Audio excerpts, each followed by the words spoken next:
Okay, hi y'all. Welcome back again. Again, I'm feeling like kind of casual today.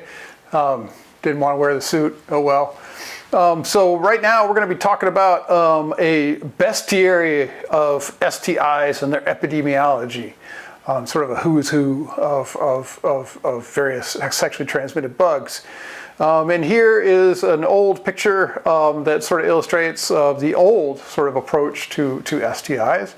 The easy girlfriend spreads syphilis and gonorrhea, which unless properly treated may result in blindness, insanity, paralysis, and premature death, which is a very odd male-centric approach to public health. The idea was to get men to stop visiting prostitutes. Of course, they didn't have a similar public health campaign like worried about the health of the prostitutes, but that's the old days. So things are a little bit different today. Obviously, we take sort of a more holistic view of sexual health and sexual health risks.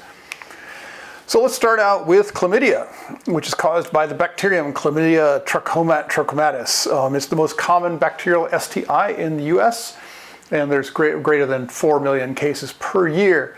And the highest rates are among sort of high school age kids. 4 times higher in females, often asymptomatic, high prevalence of co-infection in partners, causes infertility, eye infection, pneumonia in newborns, and it's treatable through a single dose of antibiotics, but it costs the U.S. approximately $2 billion. Very, very common. Rates by sex in the U.S. have been going up over time. Since 2001, we've gone for all people from a little bit less than 300 to close to more than 450 per 100,000. So you can see that this is sort of an alarming increase. And the increase is the same for men and women, but women are more likely to be infected. Chlamydia states by rate, southern United States and Alaska, and I don't think it sort of takes much of an imagination to figure out why. High rates of poverty, indigenous areas, African Americans, huge problem. Chlamydia incidence by gender, women, more likely, the age distributions are roughly the same between the two. Incidence rates by race and ethnicity, African Americans are most likely to become infected with chlamydia. So again, social justice issue for sure. Chlamydia in pregnancy starts out infected mother. Some go and have low birth weight for infants, leading to death in infants. So they can go on to pneumonia, or ophthalmia neonatorum, eye infections. Gonorrhea, which has been in the news lately, and I posted a link to a BBC feature on drug-resistant gonorrhea, which I find quite fascinating. It is, we're talking about sex, so of course it's going to be somewhat explicit in its terminology. So be forewarned. Gonorrhea is the old partner to syphilis. It's caused by the bacterium Neisseria gonorrhoeae, especially prevalent in marginalized communities in Asia and Africa. In the United States, it's reported about 400,000 cases per year. Standard diagnosis through cultures and nucleic acid amplification test. Common symptoms involve discharge from the genitals, painful and difficult urination. I know people who've had it. It's not pleasant. Complications become more severe in females. Easily treated, supposedly, until recently it was. And now there's drug resistance worldwide, and we're really on the sort of last set of drugs available to treat gonorrhea. So we might actually enter a phase where gonorrhea is an untreatable disease. Gonorrhea incidence rates, U.S. Went up in the 70s and early 80s. It went up during the war in the 70s, early 80s, and I mean, there's sort of societal things were going on. Obviously, the war, World War II. Military men visiting prostitutes, which is where that sign came from at the beginning of the presentation, and then in the 60s and 1970s, the sort of what they call the sexual revolution had something to do with increased rates of transmission of gonorrhea. And then things were quiet for a while, and they started picking up again, particularly with drug-resistant gonorrhea. But STDs in general are picking up again, and we can speculate on what those reasons are. Gonorrhea rates by sex over time sort of changed a lot. Men have a higher presentation of gonorrhea now. I think there's no confidence interval associated with this, so it's really hard to tell whether they're actually different or not, or somewhat the same. Gonorrhea rates by county, again, southern United States, Alaska, indigenous populations. Gonorrhea by age and sex, they're roughly similar for sure. Age distribution is the same.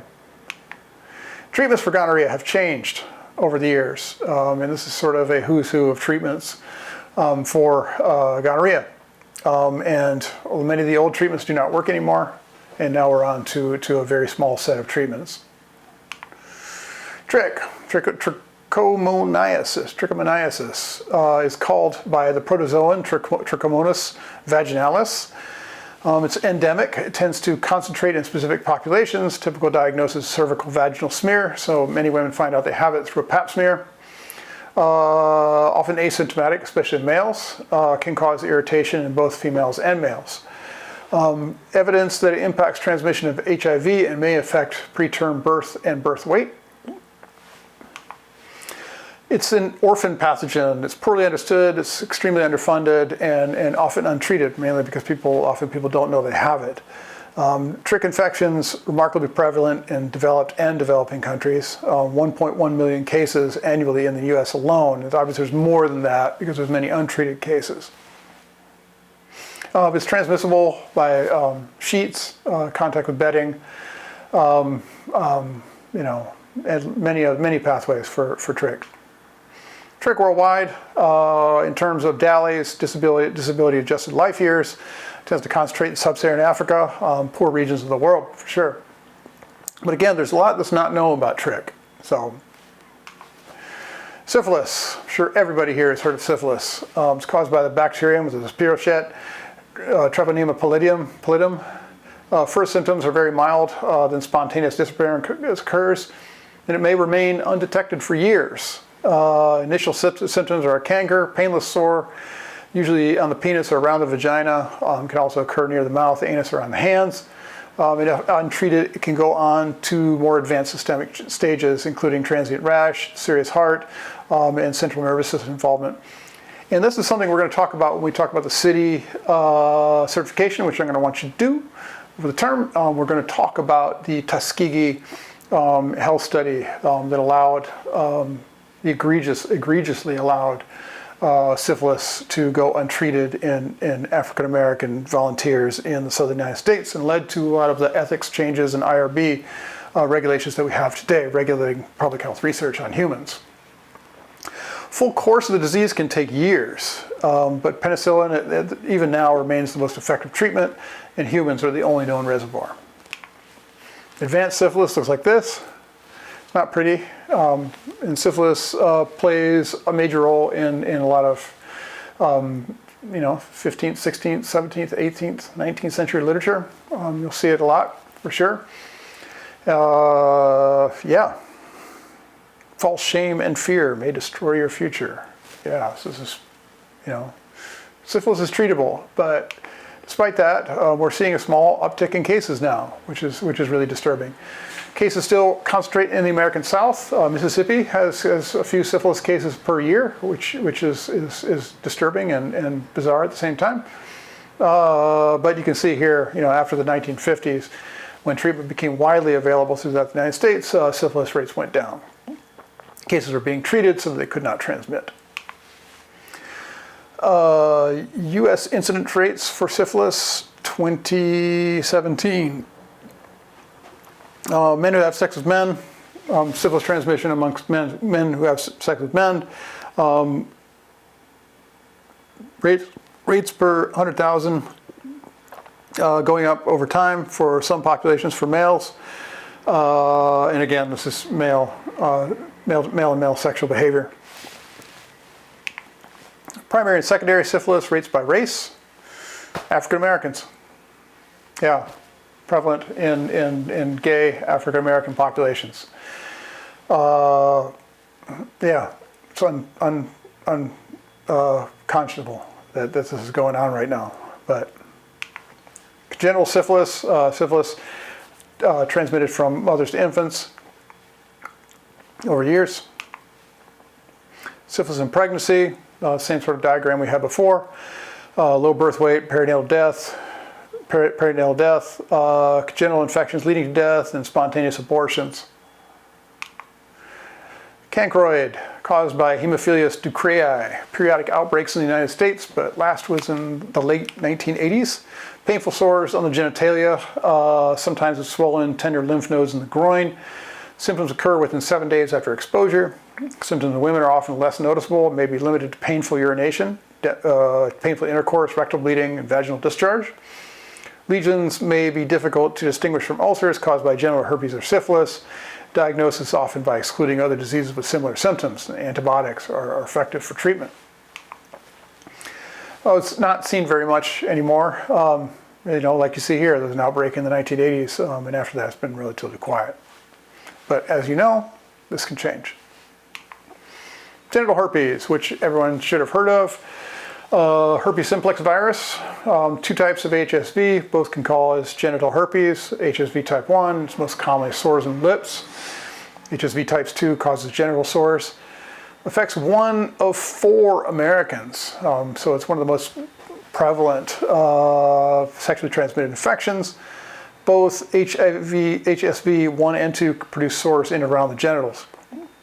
HSV remains in certain nerve cells for life, causing periodic symptoms in some people.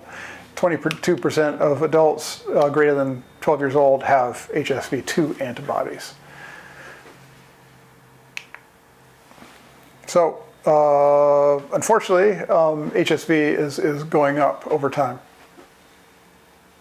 So herpes, what was in the news a lot during the 70s and 80s, during the sexual revolution, but it's interesting that we're in a situation now where infections are actually increasing at a higher level than they were in the 1970s.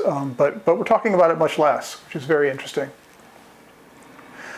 I find it fascinating that many of these sexually transmitted infections are increasing over time, and I don't think it's necessarily wholly due to changes in the pathogens themselves. I think behavior is changing, that we're sort of regressing on a lot of the public health condom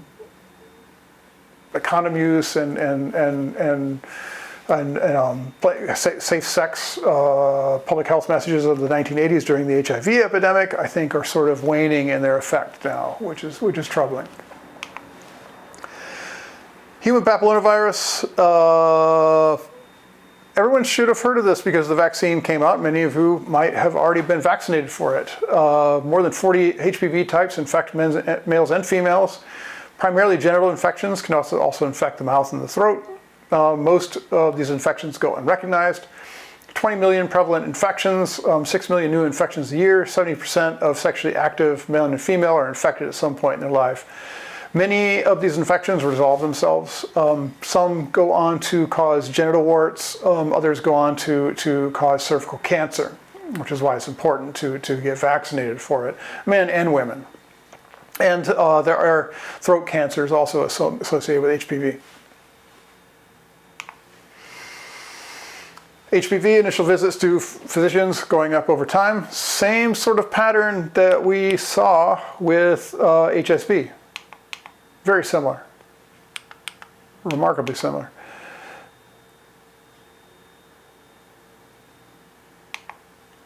Pubic lice, crabs, may crawl from pubic hair of one person to another. These are pubic louse. They only infect humans. Occasionally there's transmission by contact with bedding or sheets or what have you. Toilets is I think a sort of minor mode of transmission. Occurs worldwide and affects anyone. There's condoms do not prevent crab infections. Yeah, if it's easily treatable through permethrin, which kills adults and eggs. Yeah. Anyway, so that's it for this bestiary of sexually transmitted infections. Hope you enjoyed that. And we're going to move on to risk factors and transmission.